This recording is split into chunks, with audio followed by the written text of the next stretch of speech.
obviously a pinnacle event being removed, those Tokyo Olympics. It's a dream to be able to go there, and to have that sort of stripped away was really, really hard. We live our day-to-day with goals in mind, big tournaments, and you kind of strive to be your best you every day with the end goal in mind, and then things get removed and changed. But that's the brilliant thing about athletes. We're quite resilient, and so it's just now looking forward and looking to the next task. Luckily, we were potentially going to have a Challenge Cup housed in Utah. We would be in a bubble situation, having a tournament, still being able to play the sport we love safely. A lot of COVID tests. 3 days before the tournament was set to start, I got a phone call, family emergency, and had to fly out the next flight home.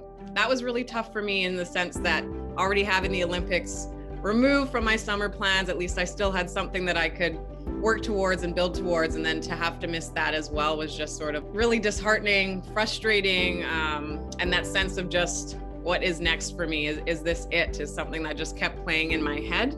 Sometimes life just hits you hard, and 2020 just kept giving me hard things to deal with and battle through. We are so lucky that we have a fantastic staff that stayed connected with us throughout the entire year. I was refined to my basement, little small space. I had my soccer ball. My brother made me a board that I could hit bounces and soccer ball touches off of.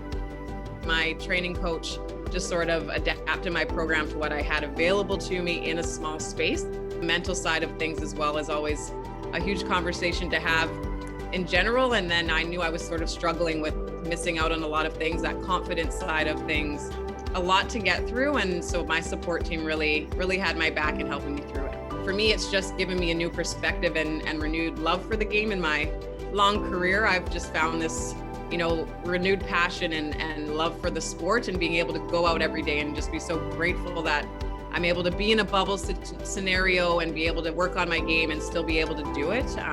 That gratefulness and thankfulness that it's back in a safe environment doing what we love.